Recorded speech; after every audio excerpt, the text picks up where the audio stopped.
السلام عليكم ورحمة الله وبركاته. رب اشرح لي صدري ويسر لي أمري واحلل عقدة من لساني يفقهوا قولي.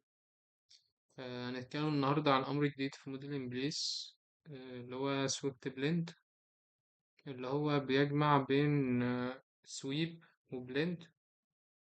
نروح على structure tab، بعد كده component موديل إنجليس وجينيريك موديل مثلا كاتيجوري اللي هنشتغل عليها،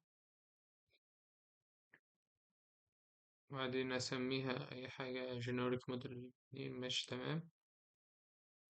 بعد كده هروح على سويفت بلند، زي ما احنا شايفين هو بيرسم الباث وبعدين بيرسم الاتنين بروفايل.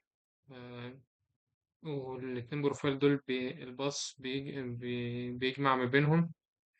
يعني انا هعمل اتنين شيبس بتوع البروفايل دولي زي البلند عادي، بس هديله مسار يمشي عليه، مش هيوصل على طول زي البلند. اضغط على الامر، بعد كده اعمل سكتش باص ارسم في 3D مثلا. ممكن اختار برضو الورك بلين اللي انا هشتغل عليها، بس انا هشتغل كده، فخليها مثلا،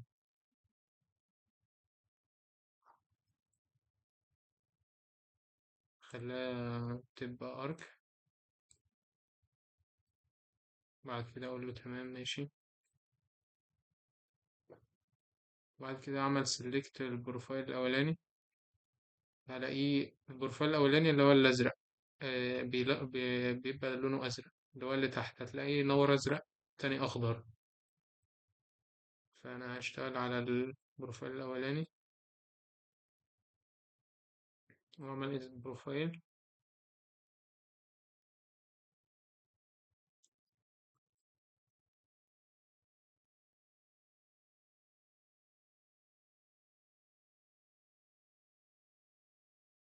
تمام، رسمت البروفايل الاولاني، اعمل اوكي. اروح ارسم البروفايل التاني، اقول له سيلكت بروفايل اتنين، edit بروفايل، بعدين ارسم البروفايل بالشكل ده،